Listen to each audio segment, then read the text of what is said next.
Shri doctor Taj Aluva, നമുക്കറിയാം കഴിഞ്ഞ ഒരു വർഷത്തിലധികമായി, ഏകദേശം 1.5 വർഷമായി ഫലസ്തീനെ നിരന്തരം ആക്രമിക്കുകയാണ് ഇസ്രായേല്. ലക്ഷക്കണക്കിന് പേരുടെ ജീവനാണ് നഷ്ടപ്പെട്ടത്. നിരവധി പേർക്ക് പരിക്കേറ്റു, ഗുരുതരമായി പരിക്കേറ്റു. പിഞ്ചു കുഞ്ഞുങ്ങളെപ്പോലും വെറുതെ വിട്ടില്ല ഇസ്രായേൽ സൈന്യം. ഇപ്പോൾ പുറത്തുവരുന്ന റിപ്പോർട്ടുകൾ പ്രകാരം ഹമാസിൻ്റെ നിരായുധീകരണവുമായി ബന്ധപ്പെട്ട കാര്യമാണ് പുറത്തു വരുന്നത്. രാജ്യാന്തര മാധ്യമങ്ങളായ അൽ ജസീറ വളരെ പ്രാധാന്യത്തോടുകൂടി ഈ വാർത്ത റിപ്പോർട്ട് ചെയ്തിട്ടുണ്ട്. ഹമാസിൻ്റെ, അതായത് ഫലസ്തീനിലെ ചെറുത്തുനിൽപ്പ് സംഘടനയായ ഹമാസിൻ്റെ നിരായുധീകരണം നടക്കാൻ എത്രത്തോളം സാധ്യതയുണ്ട്? അതായത് ഇപ്പോൾ നടപ്പാക്കിക്കൊണ്ടിരിക്കുന്ന സീസ് ഫയർ അഗ്രിമെന്റ്, വെടിനിർത്തൽ കരാറിന്റെ 2ാം ഘട്ടത്തിലാണ് ഹമാസിന്റെ നിരായുധീകരണം ചർച്ചയ്ക്ക് വരുന്നത്. സ്വാഭാവികമായിട്ടും ഇപ്പം അതിൽ നടക്കേണ്ട കുറച്ച് കാര്യങ്ങളുണ്ട്. ഒന്ന്, ഒരു ബോർഡ് ഓഫ് പീസ് എന്ന് ട്രംപ് വിളിക്കുന്ന ഒരു സംഗതി. ശരിക്കും അതായിരുന്നില്ല അതിന്റെ തുടക്കത്തിൽ. ട്രംപിന്റെ ഒരു 20-ദിന പ്ലാൻ, നമ്മൾ അതിന്റെ ഡീറ്റെയിൽസ് നോക്കുമ്പോൾ തുടക്കത്തിൽ അതായിരുന്നില്ല. തുടക്കത്തിൽ ഒരു ടെക്നോക്രാറ്റുകൾ ഉൾക്കൊള്ളുന്ന ഒരു ഭരണസമിതി, ഒരു അഡ്മിനിസ്ട്രേഷൻ കൗൺസിൽ, അതാണ് ഗസയ്ക്ക് ഉണ്ടാവുക എന്ന് പറഞ്ഞിരുന്നു. അതിനുവേണ്ടി ഒരാളെ ചൂസ് ചെയ്തിട്ടുണ്ട്. പക്ഷെ അതിനേക്കാളൊക്കെ ഇപ്പൊ ചർച്ചയാവുന്നത് ട്രംപിന്റെ ബോർഡ് ഓഫ് പീസ് ആണ്. പക്ഷെ ഈ ബോർഡ് ഓഫ് പീസിന്റെ പ്രശ്നം, അത് അമേരിക്കയുടെ ഐക്യരാഷ്ട്ര സഭയ്ക്ക് ബദലായിക്കൊണ്ട് മറ്റൊരു സംവിധാനം ഉണ്ടാക്കുന്നതിന് വേണ്ടിയിട്ടുള്ള ട്രംപിന്റെ ഒരു നിലപാടായിട്ടാണ് ഇപ്പോൾ മനസ്സിലാക്കപ്പെടുന്നത്. അതിനെക്കുറിച്ച് വളരെ വളരെ രസകരമായിട്ടുള്ള, എന്നാൽ അത് എത്രത്തോളം തന്നെ കൗതുകരമായിട്ടുള്ള ഒരു പീസ് ഈ അടുത്ത് ഇന്നലെ വാഷിങ്ടൺ പോസ്റ്റിലെ ഒരു വളരെ പ്രമുഖ അമേരിക്കൻ എഴുത്തുകാരൻ, അദ്ദേഹത്തിന്റെ പേര് ഞാൻ ഇപ്പൊ ഓർക്കുന്നില്ല, അദ്ദേഹം എഴുതിയത് എന്താന്ന് വെച്ചാല്, ഇതൊരു നെയിം സേക്ക് സംഗതിയാണ് ബോർഡ് ഓഫ് പീസ് എന്ന് പറയുന്നത്. അതുകൊണ്ട് തന്നെ ഇപ്പൊ നോക്കൂ, യൂറോപ്പിലെ മെയിൻ ശക്തികളായിട്ടുള്ള UK-യോ ജർമ്മനിയോ ഫ്രാൻസോ ഒന്നും തന്നെ ഈ ബോർഡ് ഓഫ് പീസിൽ വന്നിട്ടില്ല. കാനഡ പോലും നിരസിച്ചു. കാനഡ വളരെ അതിശക്തമായിട്ടുള്ള ഈ വിഷയത്തിൽ ട്രംപിന് അതിശക്തമായി എതിരാണ്. അപ്പോ ഓഫ് കോഴ്സ് അവരെല്ലാം ഇസ്രായേലിനെ പിന്തുണക്കുന്നു, ഇസ്രായേലിന്റെ താല്പര്യങ്ങളെ സംരക്ഷിക്കുന്നു, അതിനു വേണ്ടിയിട്ടുള്ള എല്ലാ ശ്രമങ്ങളും അവർ നടത്തിക്കൊണ്ടിരിക്കുന്നു. പക്ഷെ ട്രംപിന്റെ ഈ നിലപാടുകളോട് മൊത്തത്തിൽ യൂറോപ്പ് ഇപ്പോൾ ഒരു അവഗണനയോ അല്ലെങ്കിൽ നമുക്ക് പറയാവുന്ന ഒരു ഉദാസീന മനോഭാവമോ ഒക്കെയാണ് കാണിച്ചുകൊണ്ടിരിക്കുന്നത്.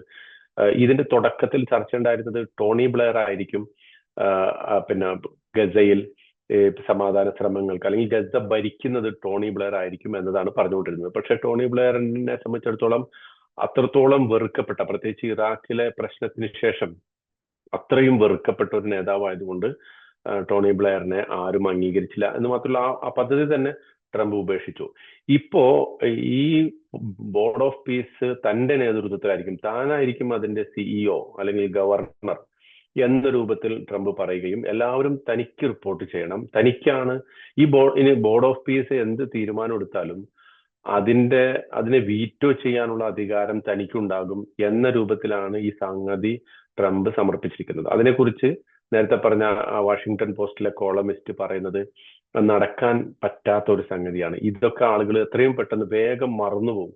കാരണം ഈ വിഷയത്തിലൊക്കെ മറവി ഏറ്റവും കൂടുതലാണ് ലോകത്തിലെ ആളുകൾക്ക്. നമുക്കറിയാം, ഇപ്പോ ഹമാസിന്റെ നിരായുധീകരണം, അതൊരു പക്ഷെ അതിന് ഇവർ താല്പര്യം കാണിക്കും. കാരണം എന്താ വെച്ചാൽ ഹമാസ് ഇനി ഒരു നിലക്കും ഇസ്രായേലിന് ഒരു ഭീഷണി ആകരുത് എന്നുള്ള നിലക്കുള്ള ഒരു പദ്ധതിയുമായിട്ട് ഈ പദ്ധതിയിൽ, അല്ലെങ്കിൽ ഈ സീസ് ഫയറിലെ 2ാം ഘട്ടത്തിലെ പ്രധാനപ്പെട്ട ഒരു അജണ്ടയായിട്ട് അവർ നടപ്പിലാക്കണം. പക്ഷേ ആ അജണ്ട നടപ്പിലാക്കണമെങ്കിൽ ഹമാസ് ഇപ്പോൾ ഇന്നലെ ഇസ്രായേലിന്റെ അവസാനത്തെ ബന്ദിയുടെ മൃതദേഹം വീണ്ടെടുത്ത് കഴിഞ്ഞപ്പോ ഹമാസ് ഒരു പ്രസ്താവന നടത്തിയിരുന്നു. ഇനി വേണ്ടത് റഫ ബോർഡർ തുറക്കണം, ആ റഫ ബോർഡറിലൂടെ അങ്ങോട്ടും ഇങ്ങോട്ടുമുള്ള ചരക്ക് നീക്കങ്ങൾ പൂർണ്ണമായി നടക്കണം. പക്ഷെ അപ്പൊ റഫ അതിർത്തി തുറക്കാൻ ഇസ്രായേൽ സമ്മതിക്കുക? കാരണം നമുക്കറിയാം, മാസങ്ങളായി റഫ അതിർത്തി അടഞ്ഞു കിടക്കുകയാണ്.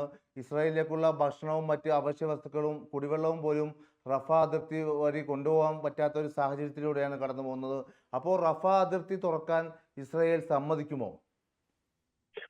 അതാണ് ഞാൻ പറഞ്ഞു വരുന്നത്. അതായത് റഫ അതിർത്തി തുറന്നാൽ മാത്രമേ, തുറന്ന് ഭക്ഷണ സാധനങ്ങളും എല്ലാം പഴയതുപോലെ പൂർണ്ണമായിട്ടും ഗസയിലേക്ക് കടത്തിവിട്ടാൽ മാത്രമേ ഹമാസ്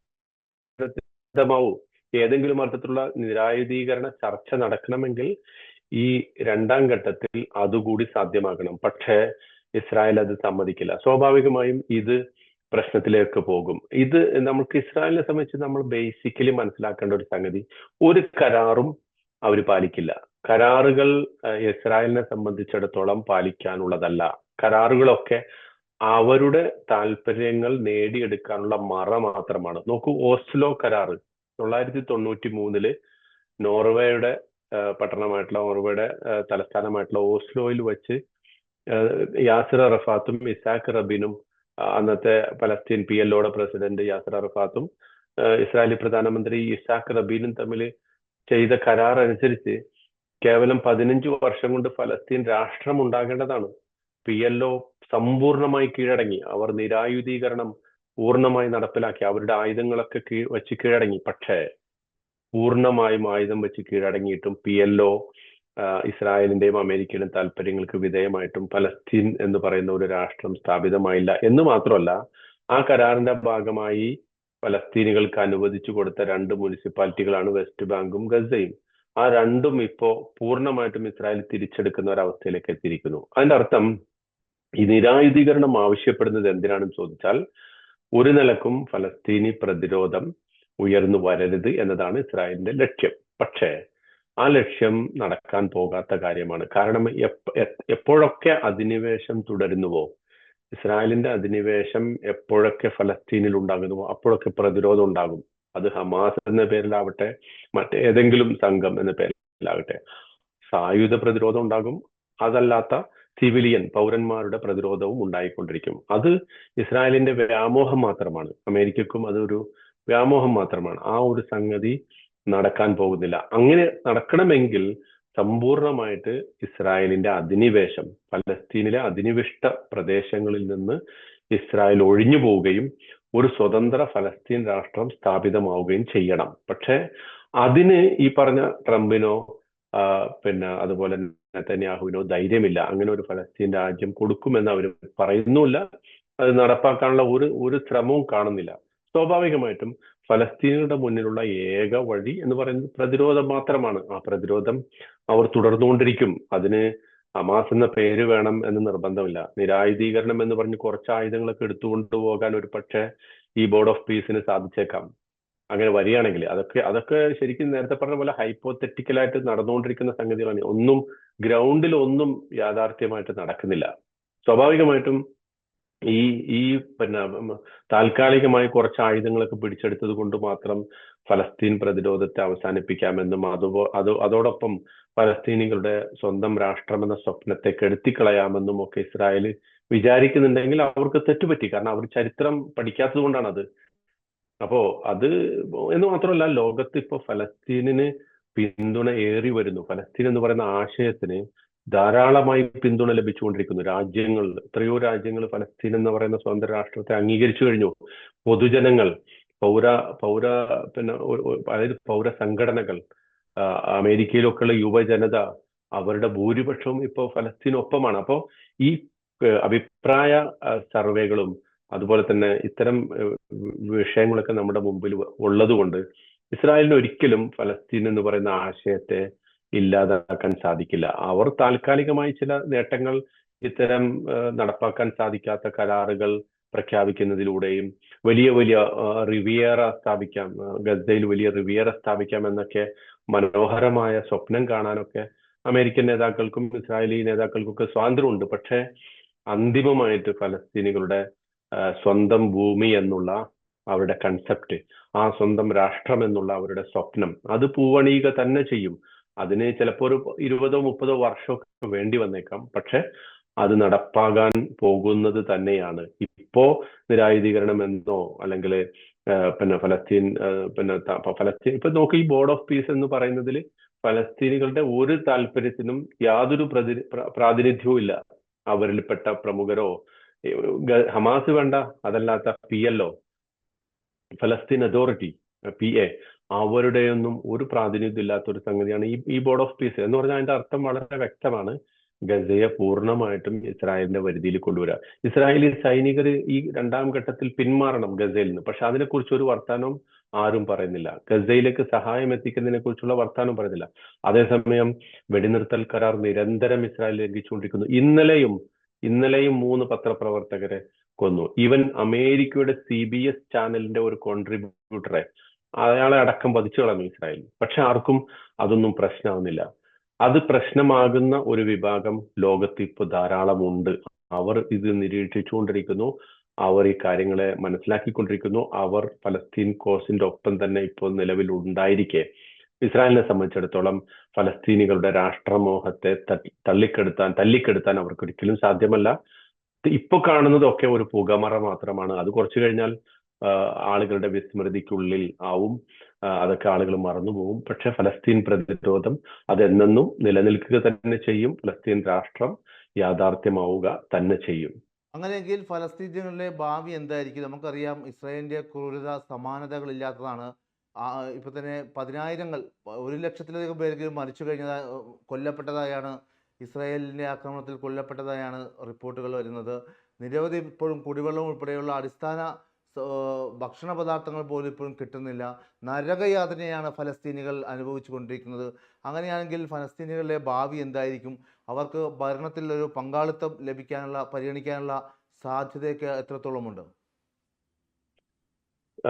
ഇപ്പൊ നമ്മൾ ഈ പറഞ്ഞ അവസ്ഥ നിലവിലുണ്ട്.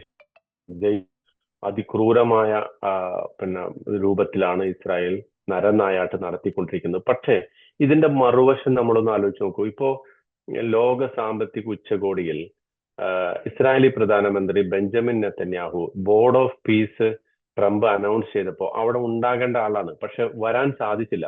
എന്തുകൊണ്ട് സാധിച്ചില്ല?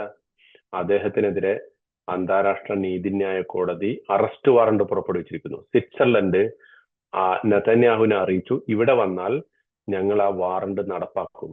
അപ്പം ഇത് വളരെ പ്രധാനപ്പെട്ട ഒരു സംഗതിയാണ്. നെതന്യാഹുവിന് പല യൂറോപ്യൻ രാജ്യങ്ങളിലും ഇപ്പോൾ പോകാൻ സാധ്യമല്ല.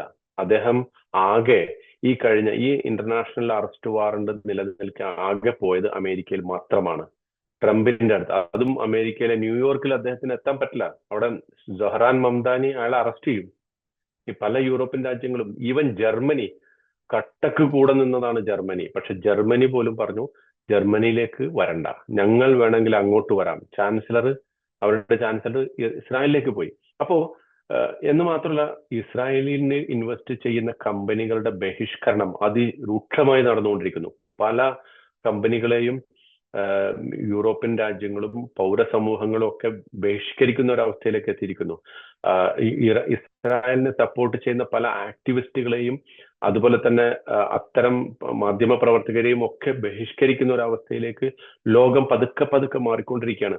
അവരെയൊക്കെ കോടതി കയറ്റുന്ന ഒരു അവസ്ഥ. അതായത് ഇസ്രായേൽ എങ്ങനെയാണോ ആന്റൈ സെമിറ്റിസം തങ്ങളുടെ താല്പര്യങ്ങൾക്ക് വേണ്ടി ഉപയോഗിച്ചത്, അതുപോലെ ഇപ്പോ ഈ ജനസൈഡ്, ഇസ്രായേലിന്റെ ഗസയിലെ വംശഹത്യയെ പിന്തുണക്കുന്ന സകലരെയും കോടതി കയറ്റാനുള്ള, നിയമത്തിന് മുന്നിൽ കൊണ്ടുവരാനുള്ള ഒരു ശ്രമം വേറൊരു ഭാഗത്ത് നടന്നുകൊണ്ടിരിക്കുന്നു. അത് ഫലസ്തീനികളെ സംബന്ധിച്ചിടത്തോളം ഭാവിയെക്കുറിച്ചുള്ള, അതുകൊണ്ടാണ് ഞാൻ പറഞ്ഞത് ഒരു 20-30 വർഷം എന്ന് പറയുന്നത് ഈ പ്രശ്നത്തിന്റെ കാതലായ മാറ്റങ്ങൾ കാണാനിരിക്കുന്ന വർഷങ്ങളാണ്, വരാനിരിക്കുന്ന വർഷങ്ങൾ. അത് ഫലസ്തീനികളെ സംബന്ധിച്ചിടത്തോളം പ്രതീക്ഷയാണ്. ശരിയാണ്, അവർ ഇപ്പോൾ നരകയാതന അനുഭവിക്കുന്നു. അവർക്ക് വീടുകളില്ല, തിരിച്ചു പോകാൻ വീടില്ല, ഭക്ഷണമില്ല, മരുന്നുകളില്ല. അവർ നരകയാതന, കൂട്ടവംശഹത്യക്ക് അവർ വിധേയമായിക്കൊണ്ടിരിക്കുന്നു. ഏതുപോലെ ഒരു ഘട്ടത്തിൽ ജൂതന്മാര് ഹിറ്റ്ലറുടെ കൈകളാൽ ഏറ്റതുപോലെ കോൺസെൻട്രേഷൻ ക്യാമ്പുകളിൽ പിടഞ്ഞു മരിച്ച ജൂതന്മാരെ കുറിച്ച് നമുക്കറിയാം. അതുപോലെ ഫലസ്തീനികൾ ഇപ്പോ മരണപ്പെട്ടുകൊണ്ടിരിക്കുന്നുണ്ട്, നാശനഷ്ടങ്ങൾ അനുഭവിക്കുന്നുണ്ട്. പക്ഷേ ഈ വംശഹത്യക്ക് ശേഷം ഒരു പുതിയ പ്രഭാതം ഫലസ്തീനികളെ കാത്തിരിക്കുന്നുണ്ട് എന്നത് തന്നെയാണ് ഇപ്പോ നടക്കുന്ന ലോക സംഭവ വികാസങ്ങളെ ഒരേ കണ്ണിലൂടെ മാത്രം നമ്മൾ, ഏതെങ്കിലും കുറെ പാശ്ചാത്യ മാധ്യമങ്ങളുടെ കണ്ണിലൂടെ, അല്ലെങ്കിൽ വളരെ സങ്കുചിതമായിട്ടുള്ള ആ ഒരു സയനിസ്റ്റിനോട് ഒട്ടി നിൽക്കുന്ന ആളുകളുടെ കണ്ണിലൂടെ മാത്രം കണ്ടാൽ നമുക്ക് ആ വശം കാണാൻ സാധിക്കില്ല. മറിച്ച് നിഷ്പക്ഷമായി, വസ്തുനിഷ്ഠമായി ഈ വിഷയത്തെ സമീപിക്കാൻ സാധിച്ചാൽ നമുക്ക് ബോധ്യപ്പെടും, തീർച്ചയായിട്ടും ഫലസ്തീന് അനുകൂലമായ ഒരു ജനാഭിപ്രായം ലോകത്തുടനീളം ഉയർന്നു വരുന്നു. അത് ഓരോ ദിവസവും ശക്തി പ്രാപിച്ചുകൊണ്ടിരിക്കുകയാണ്. അത് ഫലസ്തീനികളെ സംബന്ധിച്ചിടത്തോളം ഭാവിയിൽ തീർച്ചയായിട്ടും ഗുണം ചെയ്യും എന്ന് തന്നെയാണ് മനസ്സിലാക്കേണ്ടത്.